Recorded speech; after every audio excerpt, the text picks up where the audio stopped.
Hello friends, welcome to study fusion.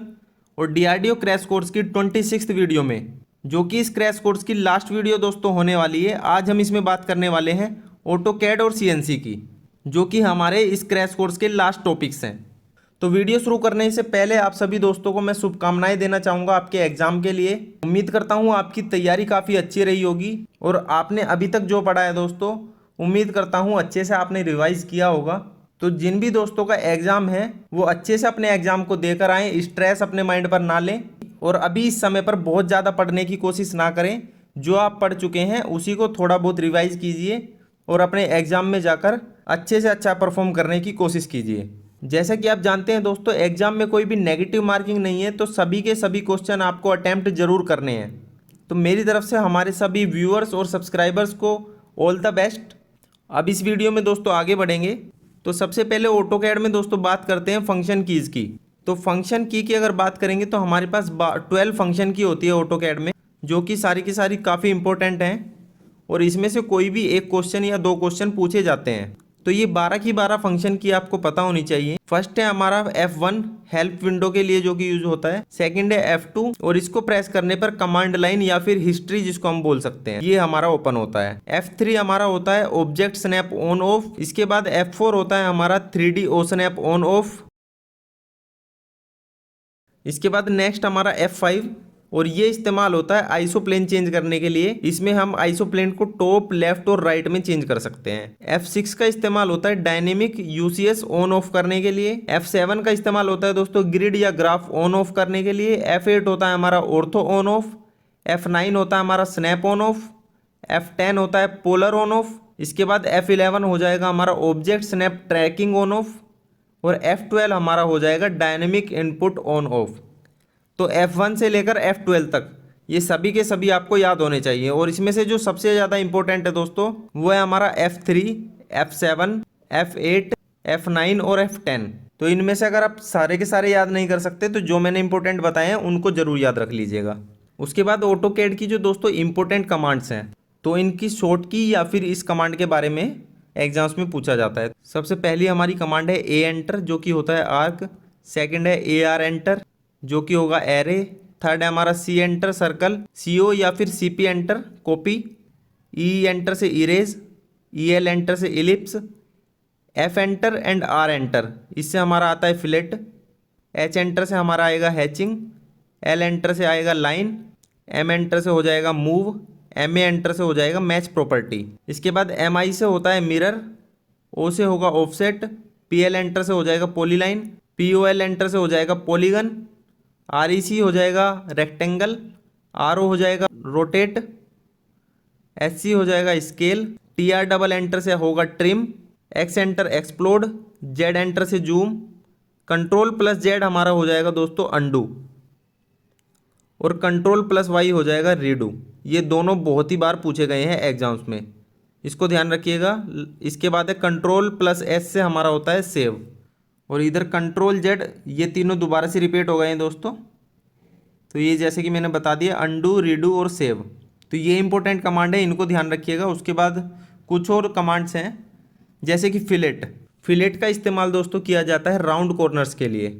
इसी प्रकार की कुछ स्टेटमेंट क्वेश्चन में बना के देता है कि राउंड कॉर्नर्स के लिए क्या यूज़ किया जाता है, तो वो हो जाएगा हमारा फिलेट। उसके अलावा फिर शार्प कॉर्नर के लिए यूज़ किया जाता है चैम्फर। फिर एक क्वेश्चन में आता है दोस्तों मास प्रॉपर्टी कमांड के बारे में कई बार पूछा जाता है। तो मास प्रॉपर्टी हमारा 2D ऑब्जेक्ट में भी यूज होता है और 3D में भी यूज होता है। तो जब हम उसको 2D में यूज़ करते हैं तो उससे हमें एरिया, मोमेंट ऑफ इनर्शिया या फिर सेंटर ऑफ ग्रेविटी हम फाइंड आउट कर सकते हैं, जो कि 2D एरिया में हो सकती है। उसके अलावा 3D ऑब्जेक्ट की भी जो मास प्रॉपर्टी है उसमें हम वॉल्यूम, मास और सेंटर ऑफ ग्रेविटी ये फाइंड आउट कर सकते हैं। तो मास प्रॉपर्टी से हमारा 2D और 3D में हम ये सभी जो प्रॉपर्टीज़ हैं इनका पता कर सकते हैं। उसके बाद नेक्स्ट है हमारा मिरर टेक्स्ट और इसका हो जाएगा enable text to be mirrored with drawing. तो हमारे टेक्स्ट को मिरर करने के लिए ड्राइंग के साथ हमें जो कमांड का यूज़ करना होता है वो होती है हमारी मिरर टेक्स्ट। उसके बाद नेक्स्ट है हमारी मेजर कमांड। जब हमारे ऑब्जेक्ट या फिर लाइन को हमें कुछ सेगमेंट्स में तोड़ना होता है तो उस समय हम यूज़ करते हैं मेजर कमांड। इसके बाद दोस्तों नेक्स्ट बहुत ज़्यादा इंपॉर्टेंट है DXF, बहुत बार पूछा गया है एग्जाम्स में। इसके अलावा स्टेप पैरासोलिड, जिसका एक्सटेंशन होता है .xt। ये जो तीनों फाइल हैं दोस्तों, इनको मल्टीपल कैड सॉफ्टवेयर्स में खोला जा सकता है। तो अगर किसी भी फाइल को हम इन फॉर्मेट्स में सेव करते हैं तो हम उसको दूसरे कैड एप्लीकेशन में भी ओपन कर सकते हैं। इसके बाद नेक्स्ट है दोस्तों, पोलर कोऑर्डिनेट के बारे में पूछता है। इसका इस्तेमाल होता है दोस्तों एंगल पर लाइन ड्रॉ करने के लिए।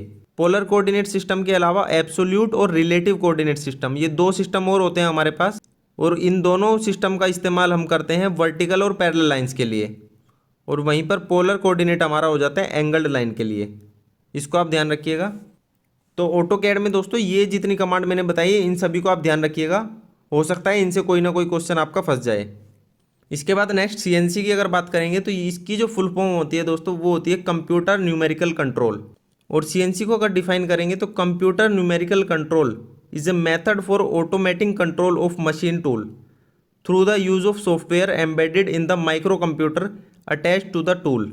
तो सीएनसी मशीन जो होती हैं दोस्तों ऑटोमेटिक मशीन होती हैं जो कि हमारे एक कंप्यूटर सिस्टम पर काम करती है, और इसमें हमारी डिफरेंट टाइप की मशीन हो सकती हैं। जो भी हमारी कन्वेंशनल मशीन है उनको हम कंप्यूटर न्यूमेरिकल कंट्रोल पर ऑपरेट कर सकते हैं, जैसे कि सीएनसी लेथ, सीएनसी मिलिंग या फिर सीएनसी ड्रिलिंग, ये सभी हमारी सीएनसी पर काम कर सकती हैं। और इसमें जो इंपॉर्टेंट होता है दोस्तों वो होते हैं हमारे जी कोड और एम कोड, जिनकी मदद से कोई प्रोग्राम बनाया जाता है या फिर इसके ऑपरेशंस को कंट्रोल किया जाता है। तो जो भी इंपॉर्टेंट जी कोड और एम कोड होते हैं उन सभी के बारे में मैं आपको बता देता हूँ, उन सभी को आप याद रख लीजिएगा।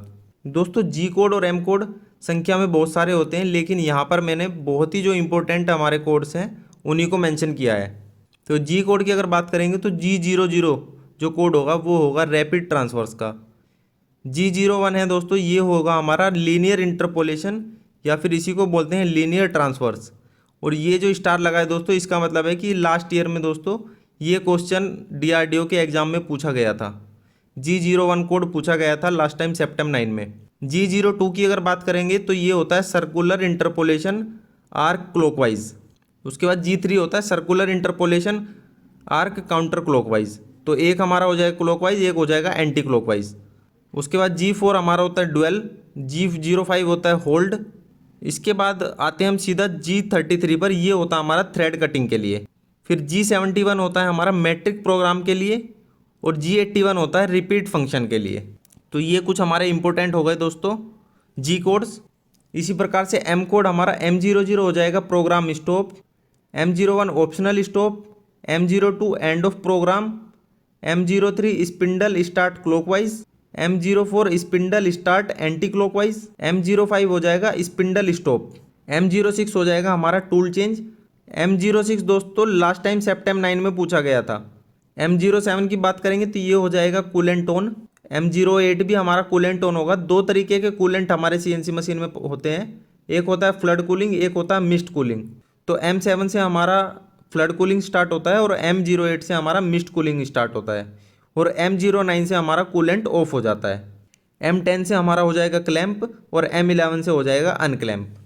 तो एम कोड्स में ये 11 आपको याद रखने हैं, और इसमें ये जितने मैंने बताए हैं 1 2 3 4 5 6 7 8 9 हमारे जी कोड है इंपॉर्टेंट, और 11 हमारे एम कोड हैं। इन सभी को भी आप दोस्तों ध्यान रखिएगा। तो ऑटोकैड और सीएनसी में बहुत ज़्यादा डीप में जाने की ज़रूरत नहीं है, जो इंपॉर्टेंट चीज़ें हैं वो मैंने आपको बता दी, इन सभी को आप ध्यान रख लीजिएगा। आज की वीडियो में इतना ही दोस्तों। तो वीडियो दोस्तों अगर आपको पसंद आई है तो इसको लाइक कर लें, इसको शेयर कर दें अपने दोस्तों के साथ, और हमारे चैनल को दोस्तों सब्सक्राइब करना ना भूलें, क्योंकि बहुत मेहनत लगती है दोस्तों इन वीडियोस को बनाने में। और अगर आपने ये सभी वीडियोस दोस्तों देखी होंगी तो आपको भी कुछ ना कुछ इससे आउटपुट ज़रूर मिला होगा। तो इसी के साथ दोस्तों आप सभी को शुभकामनाएं आपके एग्ज़ाम के लिए। Thank you and take care.